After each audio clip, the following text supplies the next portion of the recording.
In the heart of a small, unsuspecting town, a carnival had arrived, unannounced and uninvited. The townsfolk watched as the colorful tents and rides sprang up overnight, like a sinister bloom in the dead of night. Children were drawn to the flashing lights and the promise of candy, but adults couldn't help but sense an eerie foreboding that hung heavy in the air.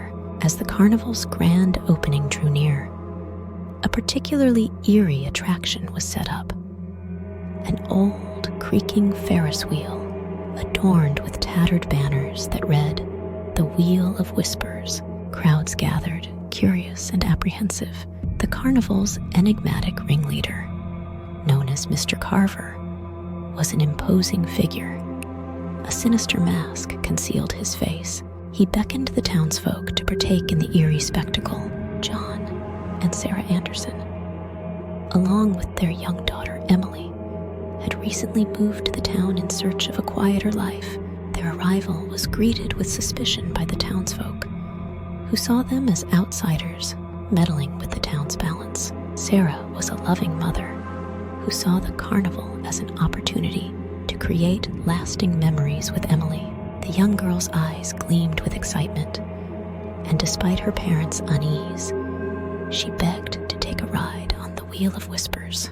Reluctantly, the Andersons acquiesced, and they joined the line of eager carnival goers. Sarah held Emily's hand tightly as they boarded one of the rusty Ferris wheel carriages, and John couldn't help but feel an eerie sense of foreboding as they ascended. As the wheel creaked to life, they climbed higher into the night, their carriage swinging gently. The carnival's eerie lights illuminated the surroundings, casting strange shadows on the ground below.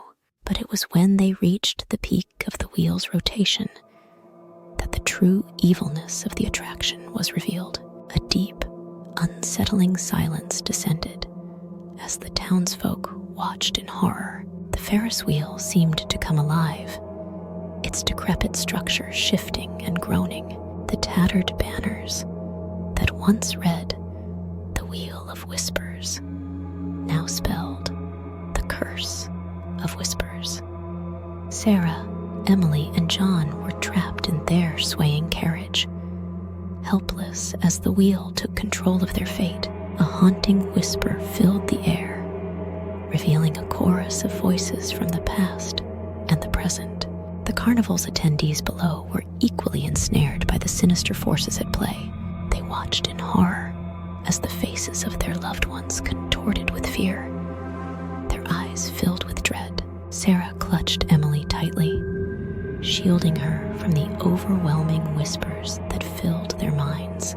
They heard fragments of chilling stories of the carnival's origins, of vengeful spirits that demanded retribution, and of the torment that awaited the carnival goers.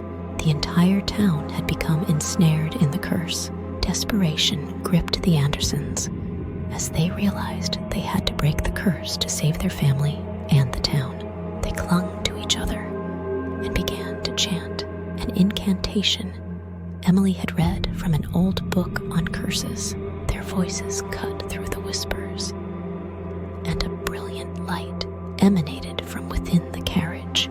The carnival began to crumble into dust. The Ferris wheel disintegrated, and the curse that had ensnared the town began to dissipate.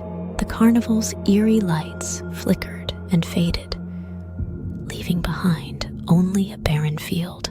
With a final collective scream, the town's residents were released from the curse's grip, their minds no longer haunted by evil whispers. The carnival was no more, erased from existence. Sarah, Emily, and John found themselves in the middle of the empty field, the once ominous carnival, now a mere memory. As they walked back to their new home, they couldn't help but feel a sense of victory in their hearts. They had faced the malevolent forces of the Cursed Carnival and emerged triumphant. But the scars of that eerie night would forever remind them of the sinister enigma that had descended upon their town. A tale tale that would haunt them for generations to